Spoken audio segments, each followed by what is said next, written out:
There are 39 minutes on the clock in Tashkent, and Uzbekistan are about to reach the World Cup. They are a goal up against Bahrain. They have just won a penalty. The man stepping up is 22 years old, and one day he will be named the best footballer in Asia. Twice. His name is Server Jeparov. He scores 2-0, and then the referee takes it away.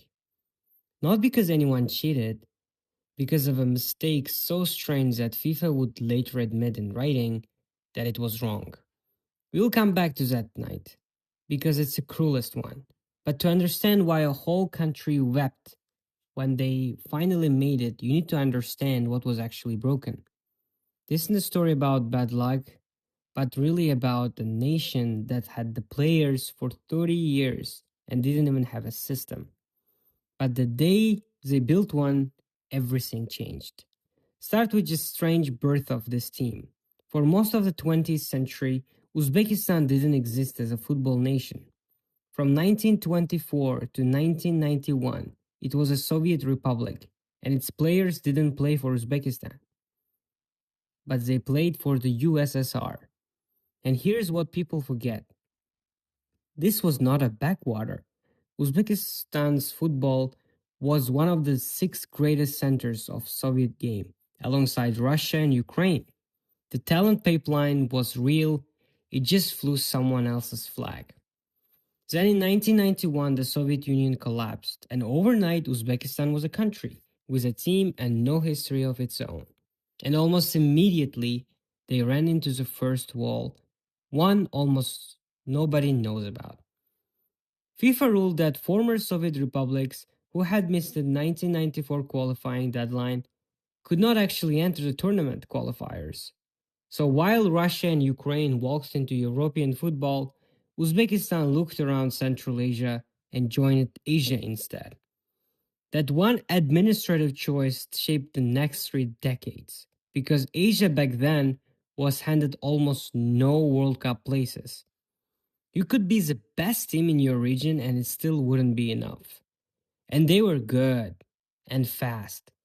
2 years after the country was born, they went to the 1994 Asian Games and nobody rated them. They beat Saudi Arabia 4-1, then Malaysia, then Hong Kong, and then Thailand. In the semifinals, they knocked out a South Korea side, stacked with players who had just been at the World Cup. Then they beat China in the final to take the gold. A 2-year-old nation, continental champions. It felt like destiny. But it was actually a trap because it convinced everyone that talent alone would carry them to the World Cup. For 30 years, it actually wouldn't. Here's a part that explains everything, and it's a part that highlights real skip. Behind the scenes, the Federation was chaos. Look at the dugout. In one 3 year stretch, they cycled through a German, an Englishman, and a Russian. Coaches were hired and fired after 3 or 4 games. One man took charge for a single match. Across the years, more than 20 different managers sat in that chair. Well, you cannot really build anything that way. There was no plan, no pipeline, no philosophy, just a rotating door and hope that the next gifted generation would somehow break through on its own.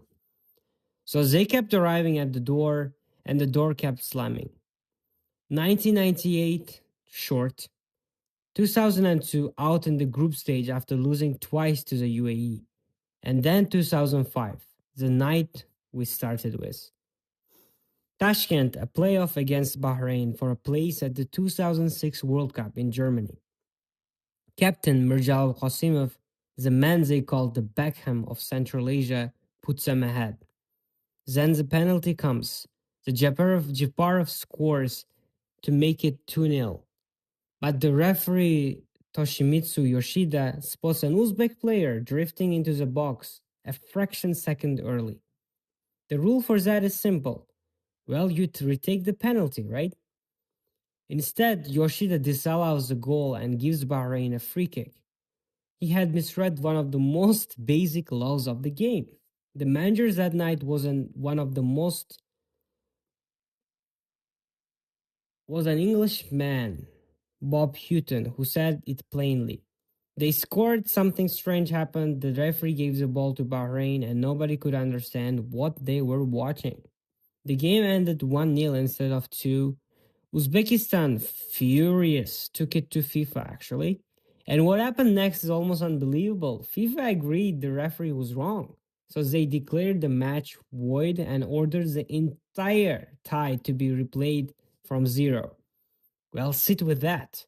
Uzbekistan won the game. The official made the error, and the punishment fell on Uzbekistan again. The replay finished 1-1. The second leg, goalless. They went out on away goals, and the cruelest detail, Bahrain advanced, then lost their next playoff and didn't make the World Cup either. So the place Uzbekistan was robbed of, nobody actually used, even the Bahrain. The Bahrain coach Houghton lost his job. That's not a defeat. I think that's a haunting. And it kept happening in new and inventive ways. For 2004, Uzbekistan were arguably the strongest team in the entire Asian qualifying round. 16 points, more than anyone, including a win away in Japan. It again came down to a playoff with Jordan, goalless, then extra time, still goalless, then penalties. Jordan won the shootout 9-8. Can you imagine? 9-8. A single kick between a World Cup and 4 more years in the dark. Then 2022, which wasn't even lost on the pitch. North Korea pulled out over the pandemic. FIFA voided all their results. And the recalculation quietly bumped Lebanon ahead of Uzbekistan on the map, eliminated by a spreadsheet. Bad refereeing, penalty shootout, pandemic, an arithmetic problem. The world had a name for it by now. Asia's chokers. And the thing is, the players were never the problem. The problem was that talent kept showing up to a building with no foundation. And then finally, someone poured one. This is the turn the story actually is about. In 2017, after yet another failure to reach a World Cup, the federation cleaned house completely. Longtime president Mrabror Osmanov was out, new leadership came in, and the whole organization was rebuilt, even renamed from the federation to association to line up with how serious football nations are run. Then in 2019, they did the thing that would never done in their history. They wrote a plan, the concept for the development of football to 2030. And this wasn't a press release. The state got behind it as well. The president of the country, Mirziyoyev, treated football as a national project, not a hobby. They built academies across the country. They brought in foreign expertise, including the Real Madrid Foundation, to teach a single shared style from childhood up.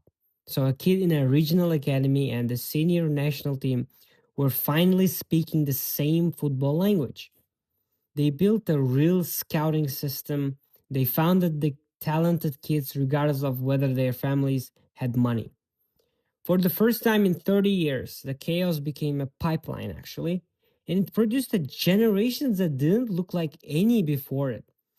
Uzbek stars usually used to play at home or around Asia. This group plays in Europe. A defender named Abdulkadir Husanov, born in 2004, plays for Manchester City. Read that again. A kid out of Uzbek system lining up for one of the richest and most successful clubs on earth. Leading them was the captain Eldar Shomurodov, who played for Roma and other top teams in Europe, and he's the country's greatest ever scorer, also in Europe. The talent was finally meeting a structure that knew what to do with it.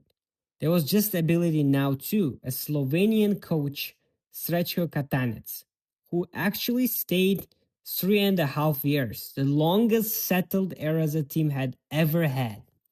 And then the last final piece, one thing that's still out of their hand. For 30 years, the real enemy was math, right? A 32 team World Cup that gave Asia almost nothing.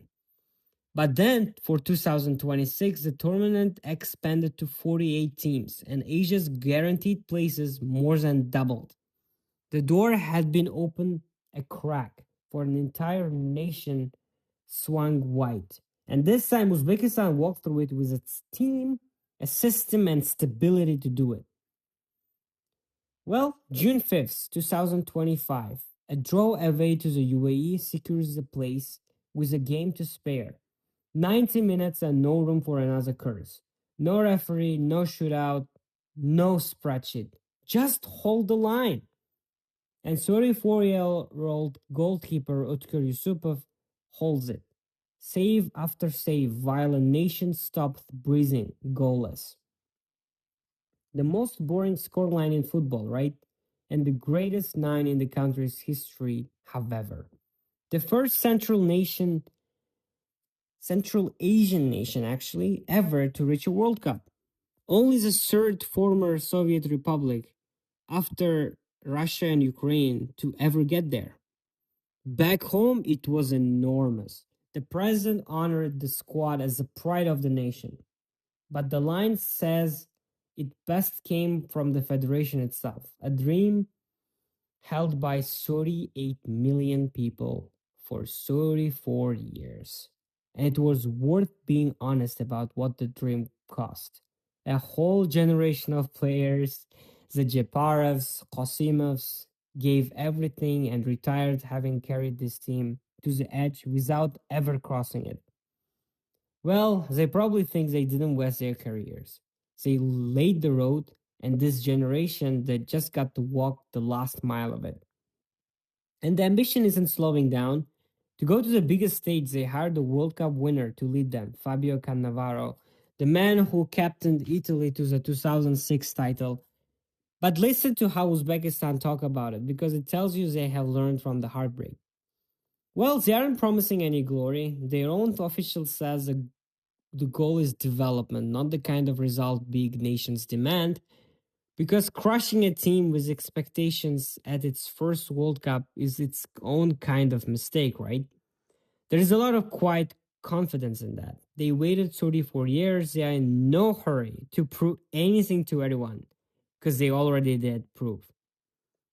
So when the 2026 World Cup kicks off and you're scanning a bracket of 48 nations, find the white wolves, because behind the one line is a team born out of a collapsed empire, a miracle in second year of life, a goal stolen by a referee, shootout lost by one kick, an elimination by spreadsheet, and 3 decades of brilliant players failing inside a broken system. And